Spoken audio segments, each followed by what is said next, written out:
ایک مرتبہ یسوع کے جلال کے لیے تعلیم کریں.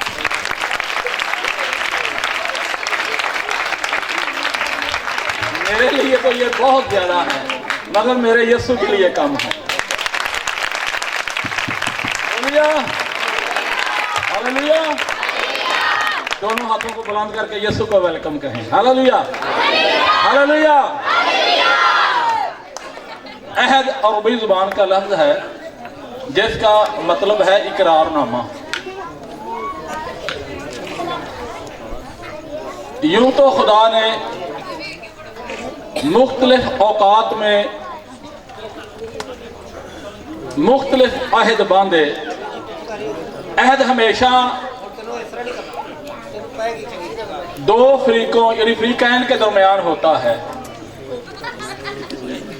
خدا نے آدم سے عہد باندھا، وہ بھی عہد ناکام ہو گیا انسان کی طرف سے. 1000 سال بعد بابا نوح سے عہد باندھا، وہ بھی عہد ناکام ہو گیا.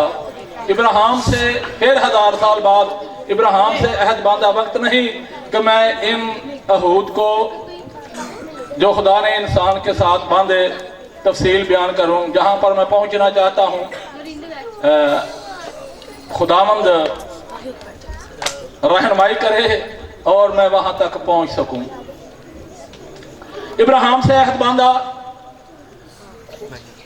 ان عہود کو تو آپ جانتے ہیں کہ وہ عہد کیا تھے. موسیٰ سے عہد باندھا. اسی طرح اب خدا نے ایک فزیکلی عہد باندھا جس کو آپ عہد کا صندوق کہتے ہیں. یہ اس کا ترجمہ چلو عہد کا صندوق کر دیا ہے. اصل میں عبرانی زبان میں وہ لفظ شکینہ ہے جس کا مطلب ہے انسانوں کے درمیان خیمہ ڈالنا.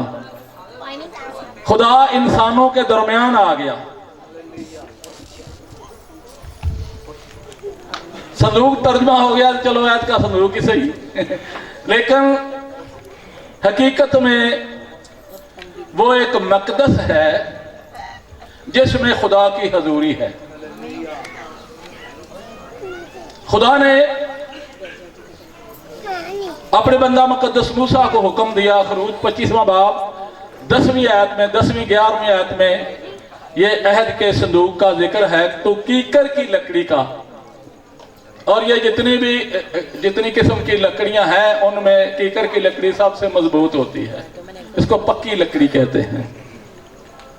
تو یہ عہد کا صندوق بنانے کا حکم دیا. 2.5 فٹ لمبا، 1.5 فٹ اونچا، 1.5 فٹ چوڑا، یہ اس کی پیمائش تھی. لیکن جو خدا نے اپنے بندہ موسیٰ سے عہد کیا وہ یہ تھا کہ میری حضوری اس میں ہمیشہ قائم رہے گی. اب خدا کی حضوری کا احترام کرنا، خدا کی حضوری کو محسوس کرنا یہ ان کا کام تھا. یہ کیکر کی لکڑی کا بنا ہوا تھا. یہ پڑھنا ہے تو پڑھ لیں. خروج 25واں باب اس کی 10ویں 11ویں آیت میں اس کے بنانے کا ذکر کیا گیا ہے. اور وہ سب سونے سے منڈا ہوا تھا. اور اس عہد کے صندوق میں فزیکلی کیا چیز تھی؟ عبرانیوں 9ویں باب کی 4تھی آیت آپ پڑھیں. عبرانیوں 9ویں باب کی 4تھی آیت. اس عہد کے صندوق میں دو احکام عشرہ جن پر خدا نے اپنے ہاتھ سے 10 حکم کندہ کیے ہوتے، یہ دونوں طرف سے لکھی ہوئی تھیں. ایک تختی پر 4 حکم تھے اور ایک تختی پر 6 حکم تھے. 4 کا تعلق خدا کے ساتھ ہے اور 6 کا تعلق انسانیت کے ساتھ ہے. اس عہد کے صندوق میں ایک سونے کا مرتبان جو من سے بھرا ہوا تھا. اور ایک اور چلتے چلتے عرض کر دوں، جو خدا بنی اسرائیل کو 40 سال من اور سلوہ دیتا رہا ہے، یہ من کیا تھا؟ یہ دھنیے کے دانے کے برابر سفید رنگ کا جس طرح کھاد ہوتی ہے، یہ دانے تھے۔ ان کو کوٹ کر جب یہ چپاتیاں بناتے، روٹیاں بناتے، تو ان میں سے ایسے گھی نکلتا، تیل نکلتا تھا، اور وہ خالص شہد کا سا مزہ تھا۔ اور یہ جو کیلا ہے نا، کیلا آپ کیلا کھاتے ہیں، یہ من کی فزیکلی شکل ہے، فروٹ کی صورت میں یادگاری کے لیے خدا نے یہ آپ کو مہیا کر دیا ہے۔ یہ کیلا بغیر بیج کے ہوتا ہے۔ کیلے کا بیج کبھی کسی نے دیکھا ہے؟ نہیں، یہ بغیر بیج کے پھل ہے۔ اور یہ جو بنی اسرائیل کو من خدا دیتا تھا، یہ اس کی فزیکلی یہ فروٹ کی شکل میں صورت ہے جو آپ کھاتے ہیں۔ سونے کا مرتبہ تھا جس میں من تھا، اور ایک ہارون کا آسا جس پر کلیاں اور بادام کھلے تھے، اور خدا نے ہارون کہن کا خود انتخاب کیا تھا۔ یہ تھا اس عہد کے صندوق میں فزیکلی یہ 3 چیزیں تھیں۔ ایکچولی اس میں کیا تھا؟ خدا کی حضوری تھی۔ یہ عہد کا صندوق جو تھا، یہ ہیکل کے پاک ترین مقام میں رکھا ہوا تھا۔ پہلے یہ خیمہ اجتماع میں ہوتا تھا، اور جب یہ ہیکل تیار ہوئی، اب اس کو ذرا اس کا خاکہ جو ہے مختصر وہ میں آپ کو بتا دیتا ہوں۔ میری کتاب ہے ہیکل سے مسجد اقصی تک، اگر کسی کے پاس ہے تو اس میں تفصیل سے پڑھیں اس کا ذکر۔ جو ہیکل حضرت سلیمان نے بنائی تھی، یہ عہد کا صندوق اس میں تھا۔ پہلے خیمہ اجتماع میں تھا، اور پھر جب ہیکل تیار ہوئی تو یہ عہد کا صندوق اس ہیکل میں رکھا گیا۔ اور کاہن کیا کرتے تھے؟ کہانت کا کام ہے، بکروں اور چھتروں کا خون لے کے جا کے وہ عہد کا جو صندوق تھا اس کے اوپر جو سرپوش تھا اس پر چھڑکتے تھے۔ یہ تھا کفارہ۔ ایک خاندانی کفارہ ہوتا تھا اور ایک سالانہ پوری قوم کے لیے کفارہ ہوتا تھا۔ عود اور سود لے کے، یہ عود کیا تھا، سود کیا تھا؟ یہ سونے کا ایک پیالہ تھا جس میں مختلف یہ جو مر اور لبان جو اس میں وہ کر کے نا آگ لگا کے تخا کے یہ جا کے خداوند کو آتشین خوشبو کی قربانی چڑھاتے، اور کہن جو ہوتا تھا وہ جا کے بکروں اور چھتروں کا خون جو تھا وہ عہد کے صندوق پر چھڑکتا تھا۔ یہ قوم کے لیے کفارہ ہوتا اور خاندان کے لیے کفارہ ہوتا۔ یہ تھا عہد کے صندوق کی تقدیس۔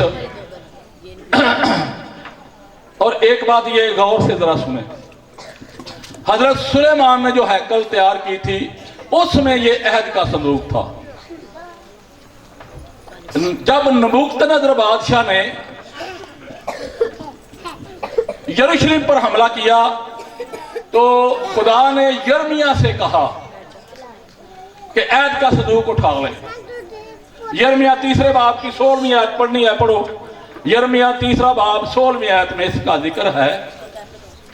تو یرمیہ نے یہ عہد کا صندوق صدقیہ بادشاہ کی بیٹی سے کے ساتھ مشورہ کر کے کہنوں سے اٹھوایا، اور خدا نے کہا کہ پسگا کی چوٹی جہاں پر خدا اپنے بندہ موسیٰ کو لے کے جاتا ہے اور کہتا ہے اپنی آنکھوں سے دیکھ لے، کنعان کو اپنی آنکھوں سے دیکھ لے پر تو جانے او دے صدائی سونے پیر والا ڈیرا، اپنی آنکھوں سے دیکھ لے پر تو وہاں جانے۔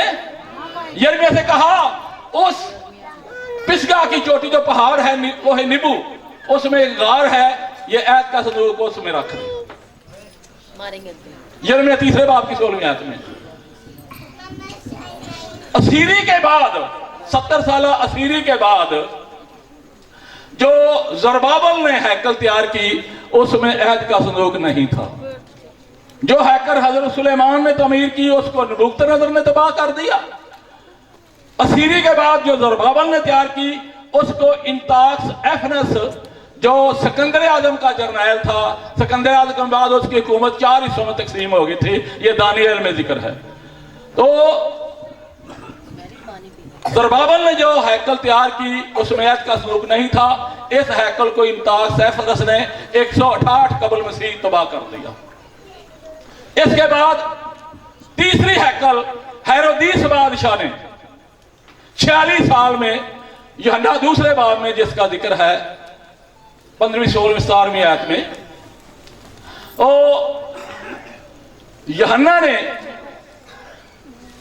यूहन्ना दूसरे बाब में इसका जिक्र है। जो हैकल हेरोदीस बादशाह ने 46 साल में तमीर की थी, इसमें भी हैकल, इसमें भी ऐत का सदूक नहीं था। ये 46 साल में तैयार हुई। इसकी कहानी बड़ी लंबी है, क्यों 46 साल लग गए। इस हैकल को 70 ईस्वी में तीतस ने तबाह कर दिया, जो रोमी जर्नैल था। चौथी हैकल जो मलका हिलना ने 303 में, ये कुस्तुनतीन आजम की मां थी जिसने 312 में मसीह खुदावंद को कबूल किया। और चलते चलते एक बिदत का भी मैं आपको जिक्र करता जाऊं। 312 में जब कुस्तुनतीन आजम ने मसीह खुदावंद को कबूल किया, क्योंकि उस वक्त कैसर की पूजा होती थी, तो सारी रूमी हुकूमत ही मसीही हो गई। अब बपतिस्मे का मसला बन गया, किस तरह दिया जाए।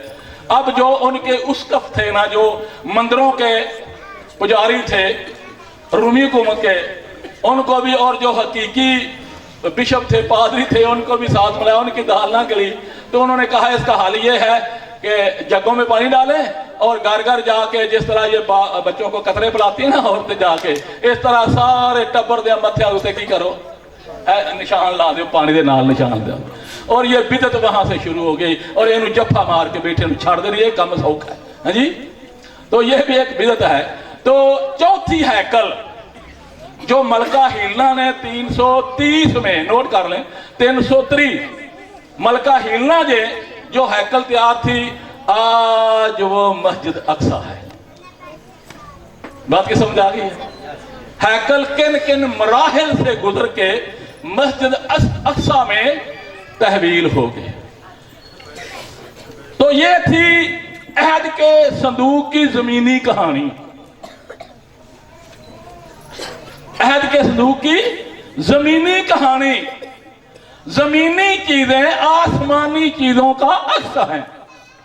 जमीनी चीजें आसमानी चीजों का। आसमान पर भी एक हैकल है जो हिजकियेल को दिखाई गई थी। हालेलुया। आसमान पर भी एक हैकल है जिसमें पाक तरीन मुकाम है।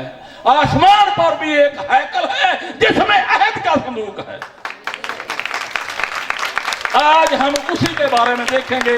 मुकाशफा 9वां बाब, मुकाशफा 11वां बाब, उसकी 19वीं आयत। आपने शायद जो इश्तिहार मुझे भेजा था ना, उसमें 9 आयत है, 9 नहीं है, 19 आयत है। पढ़िए जरा, इसको पढ़ना है आपने। हाँ जी, जो पढ़ सकता है ना, सही पढ़ सकता है, वो यहाँ ऊपर आ जाए तो मेरी मदद करे जरा जी। मुकाशफा 11वें बाब की 19वीं आयत पढ़िए जरा जी, जल्दी जरा पढ़िए। हाँ जी, मुकाशफा 11 बाब उसकी 19 आयत में आसमान पर है, खुदावंद का जो मकदस आसमान पर है वो खोला गया और उसके मकदस में उसके अहद का संदूक दिखाई दिया और बिजलियां और आवाजें और गरजें पैदा हुई। ये खुदा की कुदरत का इजहार है। गरजें पैदा होना, जी, बिजलियां पैदा होना, ये खुदा की हजूरी का ये सबूत है। आसमान पर अहद का संदूक, उसका मकदस नजर आया। और गौर से सुनिए, यीशु ने जब हमारा कफारा दिया तो पाक तरीन मुकाम में अपने खून को पेश किया था। ये वो अहद का संदूक है। बड़े अफसोस के साथ कहना पड़ता है, आपकी मैं दुरुस्त की कर दूं, डॉक्टर जमील नासर साहब हैं, ये जानते हैं आप उनको? जानते हैं? उन्होंने इसकी तवील ये की है, ये जरा एक आयत पढ़ना है, अबरानियों नामे बाब की 11वीं और 12वीं आयत, जल्दी जरा पढ़नी है। एक है अरबी जुबान में, एक है ग्लो। ग्लो का मतलब था मुबालगा राई करना। मुबालगा राई हमेशा मोहब्बत के साथ होती है। और एक दूसरा लफ्ज अरबी जुबान में बुग़्ज़, किसी को इतना घटा के बयान करना, हाँ, ये दोनों दुरुस्त नहीं है। ग्लो करना भी गुनाह है और बुग़्ज़ करना भी गुनाह है। जो सच्चाई है उसको बयान करो। आमीन। अब पर ये अबरानियों नामे बाब की 11वीं 12वीं आयत जरा। लेकिन जब यस्सु आइंदा की अच्छी चीजों का सरदार काहिन होकर आया तो उस बुजुर्ग तर और कामिल तख़ेमा के राह से जो हाथों का बनाया हुआ, यानी इस दुनिया का नहीं। जो यस्सु कहां पर अपना वो खून पेश किया है? उस मकदस में, उस पाक तरीन मकाम में, उस अहद के सदूक पर जो हाथ का बनाया हुआ और जो आसमान पर है, जो मुकाशा 11वें बाब की 19वीं आयत में आपने पढ़ा है। हाँ जी पढ़िए। और बकरों और बछड़ों का खून लेकर नहीं, बल्कि अपना ही खून लेकर पाक मकाम में एक ही बार दाखिल हो गया और अबदी खलासी करे। किस पाक तरीन मकाम में दाखिल हो गया? ये जमीनी पाक तरीन मकाम में या आसमानी पाक तरीन मकाम में? हालेलुया। आसमानी पाक मकाम में वो अपना खून लेके दाखिल हो गया। तो जमील नासर साहब फरमाते हैं कि जब यस्सु को कोहे कलवरी पहाड़ पर नहीं थे, नीचे दामन था, रोमियों ने इसे मक्तल गाह बनाया था। ये अब जो दूसरी हुकूमतें जो सजाए मौत देती हैं उसको फांसी घाट कहती हैं, फांसी घाट। तो ये रूमी हुकूमत ने मक्तल गाह बनाई हुई थी। मसीह खुदावन से पहले पता नहीं कितनों को सलीब दिया गया था, मसलूब किया गया। मसीह के साथ ये भी याद रखिए, ये बाइबल बयान करती है, मैं नहीं कहता। मसीह के साथ 2 डाकू भी मसलूब हुए थे या नहीं? 2 डाकू भी मसलूब हुए थे, यीशु के साथ हुए थे। हालेलुया। अब वो बयान करते हैं कि जब यीशु मसलूब हुआ तो जो यीशु का खून गिरा कोहे कलवरी पर, उसमें दरार आ गई, उसमें दरार आ गई।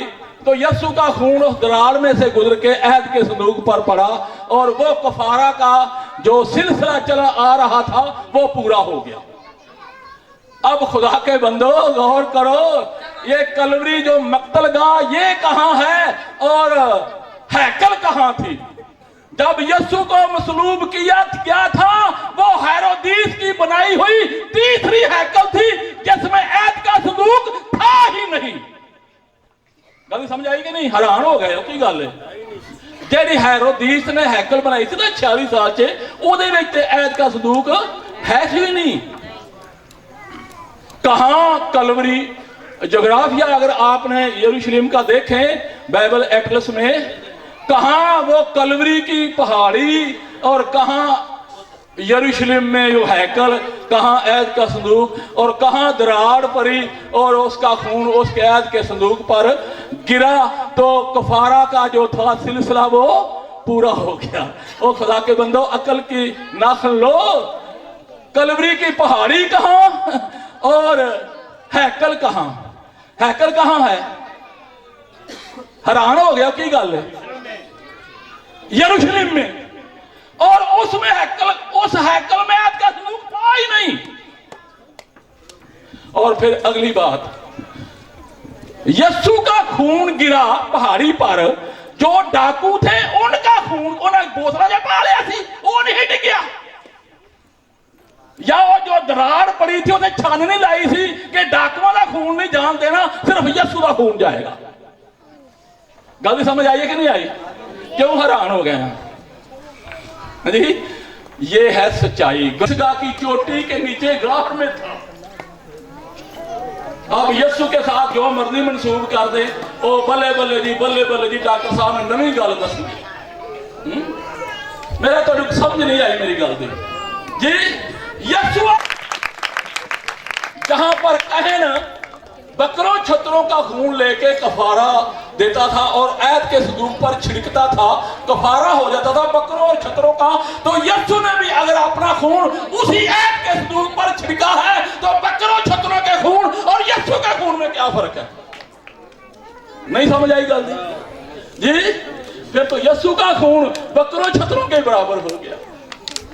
और जो डाकू थे उन्होंने का खून जो डकिया से अगे बनी बनाई थी, बहुत रेट क्यों ना जाए जी। वो इसी आयत का हवाला देके खुदा के बंदो बाइबल को समझो, यस्सु को समझो, उसकी कुर्बानी को समझो जी, आयत के संदूक को समझो। आयत का संदूक तो उस हैकल में था ही नहीं अल्लाह के बंदो। वो तो यर्मिया को कहा था पिसगा की चोटी के नीचे गार है, उसमें रख दो। 1986 में अमेरिका से एक टीम आई थी 1986 में। ये 1986 के अखबारात में भी इसका जिक्र आया था कि वो जो 1986 में टीम आई थी उसका जो लीडर था ना वो पीटर गैमन था उसका नाम। वो उर्दू में आया। ये पिसगा की चोटी अब उर्दू में है। जोग्राफिया लिहाज से अगर आप उसका जोग्राफिया देखें तो ये पिसगा की चोटी जहां पर खुदा ने मूसा को सारा किनान दिखाया था, ये उर्दू में है। उर्दू में आए तो उन्होंने पिसगा की चोटी की ज़ियारत के लिए वो चोटी पर गए। जब नीचे उतरे तो एक पत्थर की स्लेट उन्हें नजर आई। अबरानी ज़बान में उस पर लिखा हुआ था। वो स्लेट लेके ना निकाल के वहां पर पत्थर रख दिए, निशानी रख दी और ये स्लेट अमेरिका में ले गए। जो अबरानी पढ़ने वाले थे उनको दिखाई कि ये स्लेट पिसगा की चोटी से नीचे उतरते वक्त हमें मिली है। तो जब उन्होंने पढ़ा अबरानी जाने वालों ने तो उन्होंने कहा ये लिखा हुआ ऐद का संदूक यहाँ दफन है। ओ खुश हो गए, कितने खुश हुए, ऐद का संदूक यहाँ दफन है। वो फिर विदा लेके उर्दन हुकूमत से और आए और उर्दन हुकूमत से उसकी खुदाई का ऑर्डर लिया, इजाजत ली, खुदाई की। तो नीचे एक गार जहां पर पत्थर रखे वो स्लेट मिली थी, गार आगे लोहे का गेट लगा हुआ है, दरवाजा लगा हुआ है। उसको हटाया, आगे गए, फिर एक लोहे का दरवाजा था, उसको हटाया, आगे फिर एक लोहे का दरवाजा था। और जब उसको हटाया तो अरगवानी रंग में अहद का संदूक जो था वो चमके मार रहा था।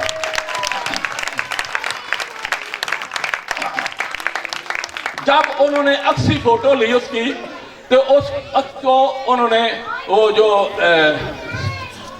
नापने का पमैश का जो कुलिया है उसके मुताबिक देखा तो सचमुच उसकी लंबाई 2.5 फुट, ऊंचाई 1.5 फुट और चौड़ाई 1.5 फुट थी।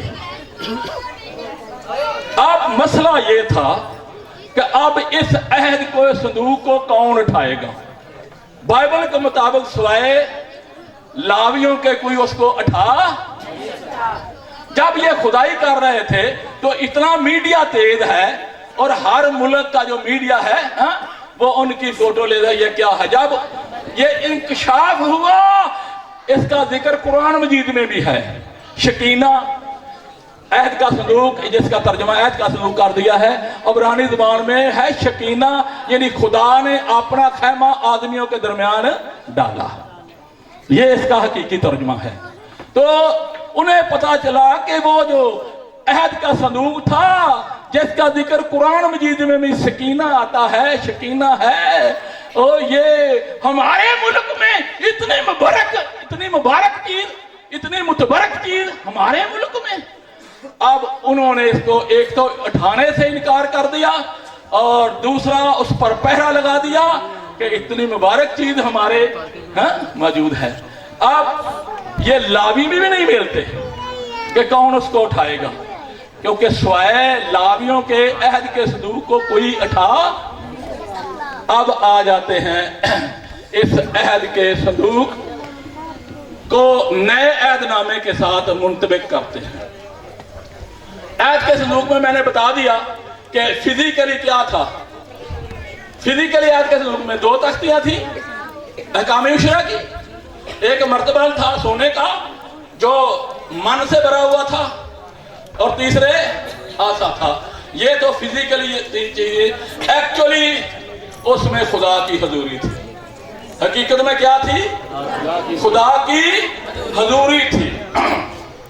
दूसरे लफ्जों में ऐद के सदूक में खुदा था, ऐद के सदूक में। अब दूसरा करंथियों 5वें बाब की 19वीं आयत पढ़िए जरा। पी पढ़ो तो मैं जरा पानी पी लो।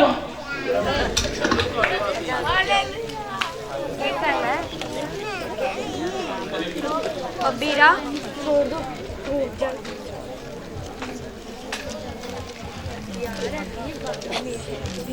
भाई घबराया जे ना, मैं बड़ी देर बाद आया तो मैं जोतरा ला के जाना जे, घबराना जाया जे। आमीन। भाई निकाला पढ़िए ना। दूसरा करंथियों 5वें बाब की 19वीं आयत पढ़िए। अब अहद के सदूक में कौन था? मतलब ये है अहद के सदूक में कौन था? कि खुदा ने मसीह भाई एक मिनट, भाई गलती समझ नहीं आई। अहद के सदूक में कौन था?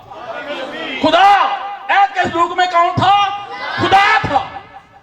फिजिकली तो ये मैं 3 चीजें बताई हैं, लेकिन एक्चुअली अहद के सदूक में खुदा था। खुदा ने आदमियों के दरमियान खैमा डाला। ये इसका मतलब है, शकीना का जो माना है वो है आदमियों के दरमियान खैमा डाला।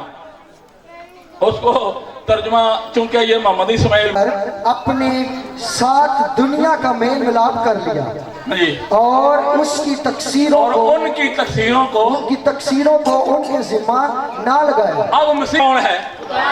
ऐद के सदूक में कौन था? मसीह में कौन है? दोनों में खुदा काम कर रहे हैं जी। ऐद के सदूक में भी खुदा की कुदरत काम करती है और मसीह में भी खुदा की कुदरत काम करती है। अब आपको वादे हो जाएगा, ये पहला शमूएल 4 बाब में ये बनी इस्राएल की फिलिस्तियों के साथ जंग है और बड़ा ये बारीक नुक्ता है, जरा गौर से सुन लेना, समझ लेना। फिलिस्तियों के साथ जब बनी इस्राएल जंग में जाते हैं, पहला शमूएल 4 बाब में है, तो 4000 इस्राएली मारे जाते हैं और बनी इस्राएल को शिकस्त होती है। अब उन्होंने बुजुर्गों को बुलाया और मशवरा किया कि हमें शिकस्त क्यों हुई है। इसका उन्होंने हल ये निकाला कि इस अहद का सदूक नहीं था, जंग में अहद का सदूक नहीं था। चनाचे वो अहद का सदूक लेके आए और नारे लगा के वो कहा, फिलिस्तीनियों ने जब पता चला कि उनका देवता, उनका खुदा जंग में आ गया है, उन्होंने कहा ये देवता बड़ा जबरदस्त है, हाँ अब हम कौन बचाएगा इससे। चनाचे उन्होंने बड़ी जोशीली तकरीर करके, अब हुआ ये जंग शुरू हो गई। जब अहद का सदूक नहीं था तो 4000 कत्ल हुए, जब अहद का सदूक आ गया तो 30,000 कत्ल हो गए। भाई तालीम आ गई, ये तालीम मारने का नहीं है, सुनो ना। अब गौर करो, जब अहद का सदूक नहीं था तो 4000 मरे, जब अहद का सदूक आ गया तो 30,000 मर गए। ताली मारनी चाहिए या अफसोस करना चाहिए जी? क्यों ऐसा हुआ? जब अहद का सदूक आ गया, उनका खुदा, जब फिलिस्ती कहते हैं इनका खुदा आ गया है, इनका देवता आ गया है, अब इसका मुकाबला नहीं कोई कर सकता। तो फिर इस्राएली कितने मरे? 7 गुना तो भी ज्यादा। पहला मरे ने 4000, फिर मरे ने 30,000। ये अफसोस का मुकाम है या खुशी का मुकाम है? क्यों मरे थे? क्यों ऐसा हुआ था? अहद का संदूक लाने से खुदा खुश नहीं होता, उसका हुक्म मानने से खुश होता है। जब उसका हुक्म नहीं मानते थे तो अहद का संदूक लाने से खुदा उनकी मदद करता है। तो मुझे क्यों खुदावंद कहते हो जब तुम मेरे हुक्म पर अमल नहीं करते? गल के सलीबा पान नाल नहीं यसू खुश हुंदा। जो मेरे पीछे आना चाहे वो अपनी सलीब उठाए। मतलब यह है बपतिस्मा ले। बपतिस्मा का मतलब है यसू के साथ मसलूब होना। बपतिस्मा के मतलब है यसू के साथ मरना, दफन होना और फिर यसू के साथ जिंदा होना। रूमियों 6 बाब की 3री आयत से पढ़िए। रूमियों 6 बाब उसकी तीसरी चौथी आयत पढ़िए।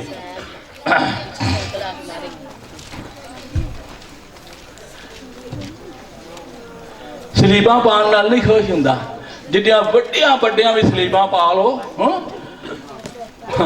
एक फातमी खलीफा था, उन्हें 2.5 किलो का हुक्म दिता, 2.5 किलो की सलीब मसाइया ने ना गलां च पानी है। मसीहा ने की करना है, 2.5 किलो की सलीब पानी है गल च।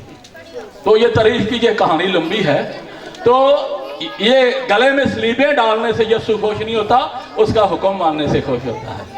हालेलुया। हाँ पढ़िए जरा बेटा, पढ़िए, इतना टाइम नहीं है, जल्दी पढ़िए। क्या तुम नहीं जानते कि हम जितनों ने मसीह यीशु में शामिल होने का बपतिस्मा लिया तो उसकी मौत में शामिल होने का बपतिस्मा लिया। हाँ जी, उसकी मौत में शामिल होने के वसीला से हम उसके साथ दफन हुए।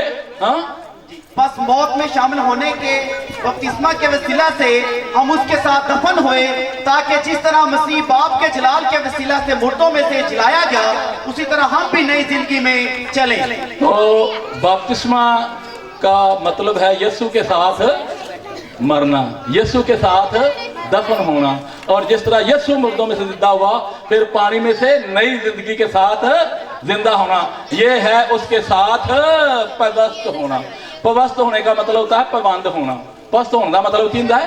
पवित्र होने का मतलब है पैबंद होना। पैबंद क्यों लगाते हैं? नाकस पौधे को आला पौधे का पैबंद क्यों लगाते हैं? ताकि इसका फल तब्दील हो जाए। जब किन्नों को पैबंद किया जाता है तो ये जब खट्टी को पैबंद किया जाता है तो किन्नों बन जाता है। तूत को पैबंद करें तो शाह तूत बन जाता है। देसी आम को पैबंद करें तो ये चौसा, लंगड़ा, सिंदड़ी, सरोली, अलमास बन जाता है। तो पैबंद होने से क्या होता है?